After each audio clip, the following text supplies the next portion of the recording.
May mas maganda pa. If it's holiday, it's additional 150%. Good day, guys. Today we're going to talk about your first shift, your first day of working as an RN in a hospital setting. With working sa patients, usually you have a partner. Sa public system, usually I observe may partner ka. So, for each patients kayo, you take 8 patients, pero dalawa kayo nun. Or 10 patients, tigli-5 kayo nun. But you work together. Or some people, mas gusto nila na they work by them, not really by themselves, but they have some main patients na 4 lang para feeling nila na wala gaano sila pasyente, so it's easier for them. Depends on them. Depends sa kasunduan nyo ng partner mo. Next, number 3, medications. Each institution na lang. Before you give medications, you have to pass the drug calculation test. Yun lang yung PO meds or oral meds. But if IV, giving intravenously, meron din kayong like practical, like the educator will assess you how you do it will assess you while you're preparing medication, giving medication, and then sila yung mag-tick, and then yeah, you're good to go. Or pag bagsak or they're not satisfied, they will let you obserbahan ka nila agad until you can give medications on your own. So usually annually yan siya.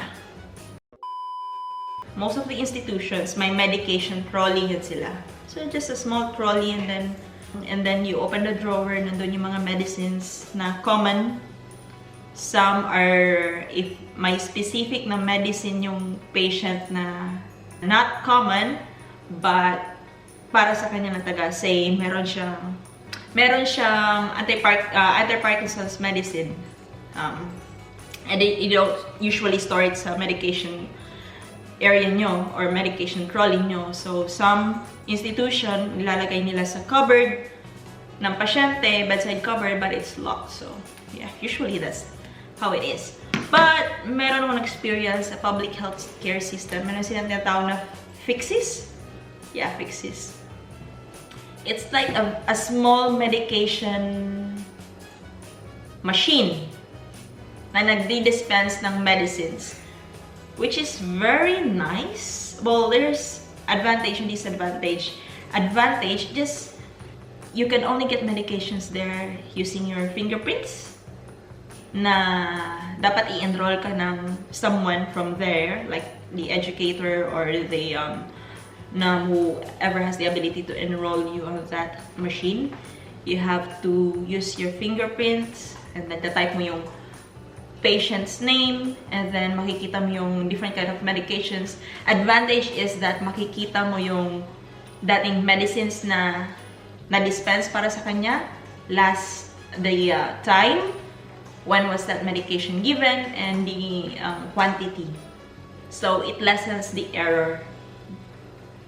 And matatrack pa sino yung last na kumuha nun. So, which is very, very good.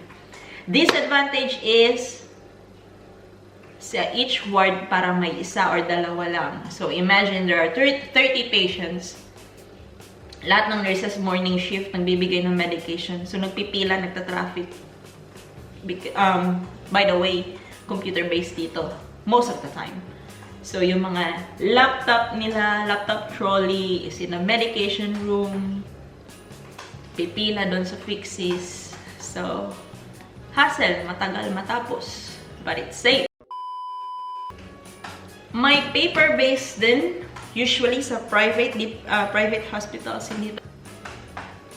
May disadvantage and advantages din. Mas mabilis, pero the disadvantage is that yung handwriting, penmanship, so nagpe-prescribe, so sakit sa ulo. It's better pag computer, diba? Very easy. I mean, not all easy. Here in Australia, we have Australian Drug IV Administration standard, or we call it yellow book kasi yellow yung color. This yellow book has the guidelines of how to give medications, like yung what is the proper diluent for medicines. Example, pantoprazole, kailangan normal sa saline lang, not just, I don't think compatible ng distilled water. So, flucloxacillin, 1 gram of flucloxacillin, kailangan yung diluent mo is 10 ml of distilled water. And then, to how many mils of bags, pwede mo siya ilagay if you want to give it sa drip. Next is yung mga regulated medicines.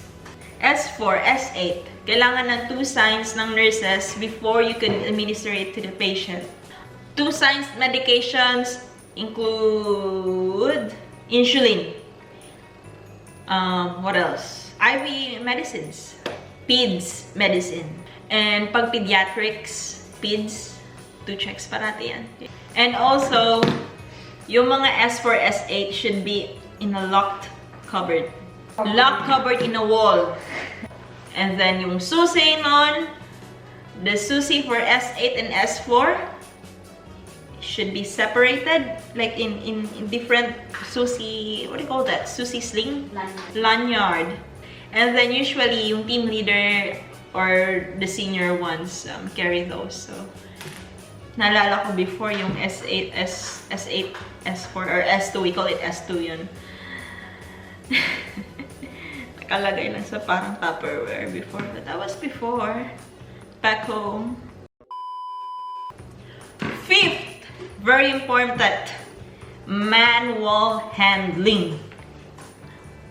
Before I became a nurse here, I was like, ano yung manual handling? Ano yung hoist? Ano yung pelican belt? Ano yung sliding sheet? Why do you do that? Oh well, manual handling here in Australia, talagang they promote safe environment for the patients and the worker also. So before going to placement, you are trained muna sa different schools nyo, you are trained with manual handling. Manual handling includes proper body mechanics. We use sliding board to transfer patient from one bed to another, especially to those who have spinal issues. Baka magka-spinal issues din yung nurse kung di mo may sliding board. Sliding sheet. So, the concept of that is you don't carry, slide mo lang siya. Especially pag i-move mo siya going up sa bed, pag nag-turn to side kayo ng pressure area care, turn to the side, so other side. So, sliding sheet ginagamit yan. Here also, na-amaze talaga ako dito. Never in my life I've seen a hoist. I don't even know what a hoist is before. So, sa public hospitals, spinal ward nila, it's amazing. They have ceiling hoist, like, sa ceiling, ang hoist. Kasi most of patients there are paraplegic, so, wow! Aside from ceiling hoist, meron ding full body hoist. Some full body hoist, medyo social, you can weigh the patient there. And there are other things like Sarah-Steady, or there are other names sa Sarah-Steady, right?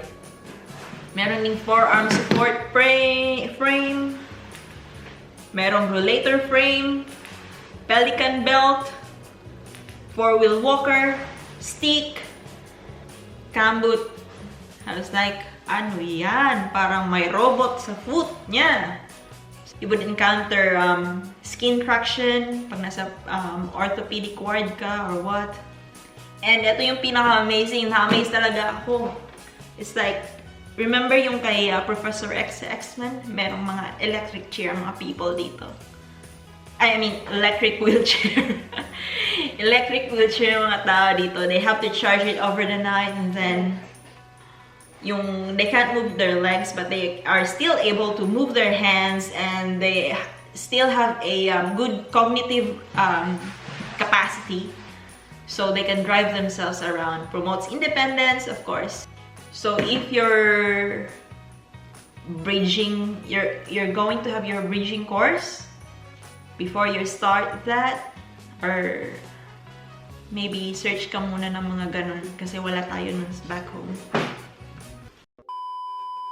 Guys, I hope you learned something today with our discussion. If you have some comments, suggestions, clarifications, comment, write it down, and I will try to address that. If you have some, what do you call that, objections to what I've said, comment it down. And I don't know, just be aware that most of what I say is really just per experience. This video may be a 2-part or 3 parts because it's too long and I talk a lot. So yeah, see you next time.